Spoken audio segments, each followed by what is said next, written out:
Assalamualaikum warahmatullahi wabarakatuh. Alhamdulillah, wa syukurillah,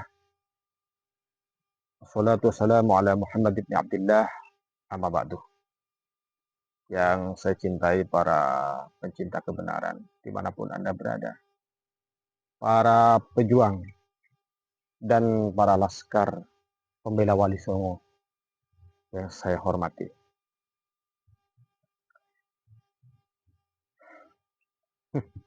Sekarang para pemalsu nasab dan pemalsu kuburan itu sudah mulai terdesak. Mereka sudah tidak mungkin menemukan dalil untuk menyambungkan kembali nasab mereka kepada Rasulullah Shallallahu Alaihi Wasallam, dan mereka tidak bisa mengelak bahwa pemalsuan makam selama ini adalah kerja tangan dan kaki mereka, atau kaki tangan mereka. Oleh karena itu yang terjadi sekarang adalah framing jahat. Kaki tangan mereka diperintahkan untuk melakukan framing jahat, terutama terhadap PWILS, Perjuangan Wali Songo Indonesia Laskar Sabilillah. Ada banyak hal, ada beberapa hal yang dijadikan framing. Yang pertama, mereka selalu mengatakan bahwa PWI adalah pemecah belah dan PKI. Bayangkan, PWI disebut pemecah belah dan PKI. Padahal kalau mereka cari sejarah, kalau mereka buka sejarah, atau kita bukalah bersama, ayo kita mikir sejarah tentang komunisme di Indonesia. Siapa sebenarnya? Tahun 1940-an ada tokoh yang namanya Muso Al-Munawar. Al-Munawar itu marganya Bali. Walaupun sejarahnya sekuat mungkin mau dihilangkan dalam sejarah itu. Tapi arsip negara nggak bisa dihilangkan, tetap ada. Kemudian ada DNA yang mereka tidak akui. Mereka ingkari itu sebagai Bali. Tetapi sejarah dan arsip negara tetap mengatakan bahwa Aidit aslinya adalah Ahmad bin Abdullah Al-Aidit, kelahiran Balitung. Dia bermarga Bali. Kemudian ada juga Fakhrul Rasyid Barakbah, seorang pimpinan PKI dari Kalimantan. Ini kan aneh. Mereka marganya yang paling banyak terlibat di dalam pemberontakan komunisme di Indonesia. Tapi malah PWLS yang santri, yang militan kepada Kiai malah dituduh PKI karena melakukan perlawanan terhadap gerakan mereka. Kan aneh. Jadi sudah kehabisan amunisi sebenarnya. Yang kedua, kita sering dituduh berada di balik Trans 7 ketika mendiskreditkan pesantren. Coba kita pikir. Sejarah berdirinya PWI saja itu gara-gara kamu para pemalsu, gara-gara para habib yang arogan, gara-gara Bahar bin Smith mengatakan bahwa nasab Wali Songo terputus. Ini menyakitkan kepada para masyayikh kami, kepada guru-guru kami, dan kepada kami santri yang militan. Ini betul-betul menyakitkan. Tidak ada obatnya sama sekali. Ini harus dilawan. Ini tidak bisa dibiarkan. Yang kedua, pernyataan Habib yang selalu meninggikan diri di atas guru-guru kami. Menganggap bahwa guru-guru kami sepertinya tidak ada apa-apanya. Bahkan ada yang mengatakan bahwa kaki seorang Habib yang goblok, bodoh, itu masih lebih baik daripada 70 kepala kiai yang alim. Ini yang membuat kami tergerak untuk mendirikan organisasi yang berkaitan langsung dengan pembelaan kepada pesantren dan kiai. Organisasi yang tidak bisa dilakukan oleh organisasi-organisasi yang lain yang berafiliasi kepada pesantren. Karena beberapa organisasi tidak bisa melakukan ini. Terhalang oleh ADART dan visi misi. Maka PWLS lahir untuk mengisi kekosongan itu. Itu yang kedua. Mereka menganggap bahwa mereka zuriyah Nabi. Di dalam darahnya mengalir darah Nabi. Dan karena itu mereka menghina, mengkerdilkan, menghinakan para kiai Nusantara, para kiai pribumi yang notabene semuanya rata-rata adalah zuriyah para wali songo. Yang ketiga, kenapa PWILS itu lahir? PWILS itu lahir karena adanya program pendawiran, dawir, merampas, meminta seenaknya. Tidak hanya barang, tidak hanya uang, bahkan istri kadang diminta.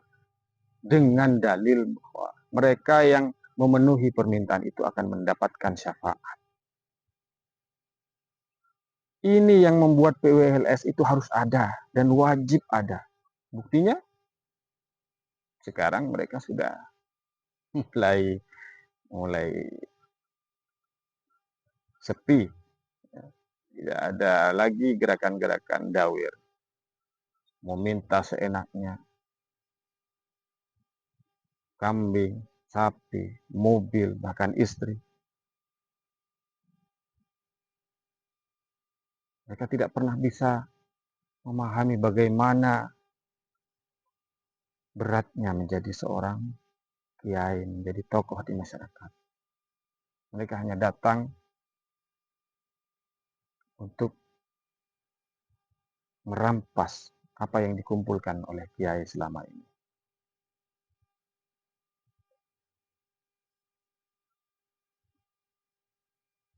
Jadi, kalau berbicara tentang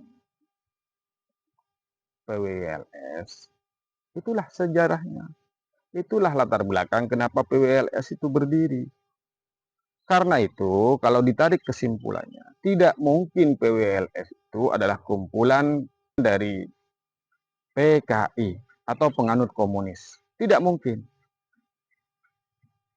Yang kedua, tidak mungkin PWLS itu berada di belakang Trans 7 untuk melakukan penghinaan terhadap pesantren, penistaan terhadap pesantren.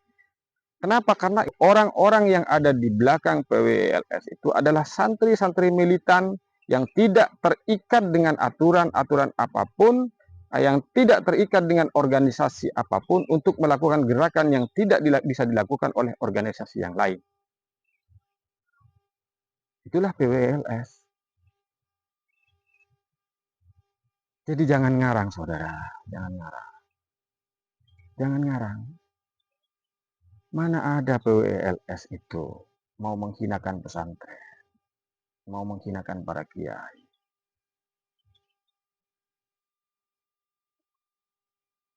Satu hal lagi yang menjadi masalah kemudian. Beberapa tokoh, beberapa kiai itu menurut saya kurang hati-hati memberikan statement. Mohon maaf, kami sangat menghormati kiai, walaupun tidak sepenuhnya harus setuju kepada kiai. Karena di dalam pesantren itu diajarkan, di dalam taklimul mutaklim, bahwa menghormat itu masih lebih baik daripada manut sepenuhnya atau mengikuti, patuh sepenuhnya. Memang ada beberapa statement kiai yang kemudian dijadikan senjata oleh kelompok-kelompok mereka yang anti terhadap PWI. Misalnya mengatakan bahwa setelah Habib baru kiai, setelah kiai pesantren, setelah pesantren Islam yang akan mereka jatuhkan, yang akan mereka kuasai. Itu pernyataan yang terlalu general dan mengeneralisir keadaan. Karena menurut kami, menurut saya pribadi, penghinaan terhadap Trans 7 itu syai'un, dan pembatalan nasab Habib dan pembongkaran makam-makam palsu itu syai'un akhar. Tidak ada kaitannya sama sekali. Memang momennya sedikit berbarengan, tapi masalah Habib ini sudah hampir 4 tahun. Sementara ini masalah yang tiba-tiba muncul masalah pesantren ini. Jadi itu selain mengeneralisir keadaan juga melakukan reduksi dan generalisasi sekaligus. Mohon maaf kepada para masyayikh, pernyataan-pernyataan yang tidak jami' mani itu cenderung menimbulkan kontroversi. Pernyataan yang tidak komprehensif dan tidak tepat pada tepatnya itu akan menimbulkan kontroversi dan akan cenderung dimanfaatkan oleh kelompok-kelompok pemalsu dan mereka yang sudah tidak punya dalil itu untuk dijadikan sebagai framing. Habib ini kemudian menguatkan pandangan itu bahwa gerakan pembatalan nasab adalah bagian dari gerakan terorganisir yang satu mata rantai dengan gerakan penghinaan terhadap pesantren, terhadap Islam dan sebagainya. Itu menurut saya pandangan yang sangat kerdil, tidak komprehensif, tidak tepat, berasal dari pernyataan yang tidak jami, tidak mani. Saya kira itu yang bisa kami sampaikan. Mohon maaf jika ada yang kurang berkenan. Assalamualaikum warahmatullahi wabarakatuh. Assalamualaikum warahmatullahi wabarakatuh. Waalaikumsalam warahmatullahi wabarakatuh. Kepada Yang Mulia Presiden Prabowo Subianto, kronologi Winongan, Pasuruan, Jawa Timur. Bismillahirrahmanirrahim.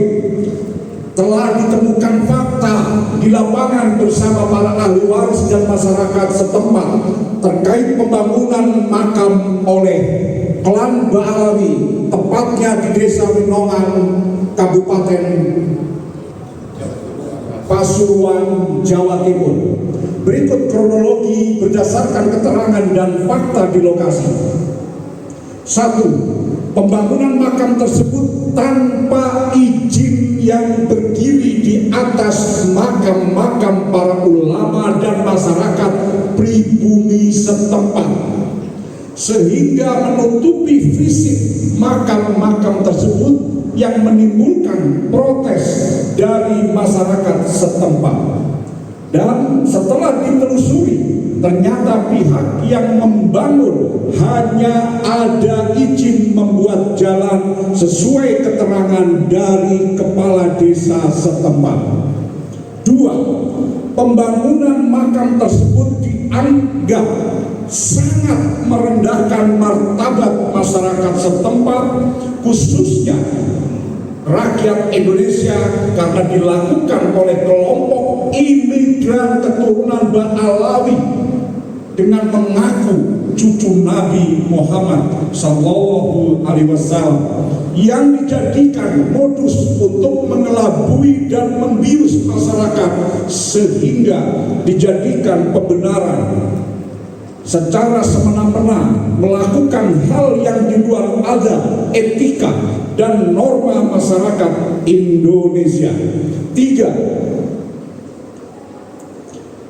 Mediasi dan upaya masyarakat telah dilakukan oleh ahli waris, masyarakat, aparat desa, dan pihak terkait, sehingga sampai terjadi pembongkaran oleh ahli waris dan masyarakat, karena hal tersebut akan berdampak luas bagi nilai kedaulatan, harga diri bangsa, akidah umat Islam, dan wawasan generasi bangsa. 4. PWI LS Jawa Timur yang konsisten mengembalikan dan merawat sejarah bangsa diminta ahli waris dan masyarakat untuk membantu menjembatani penyelesaian kasus tersebut dan datang ke lokasi ketika aksi pembongkaran sudah berlangsung.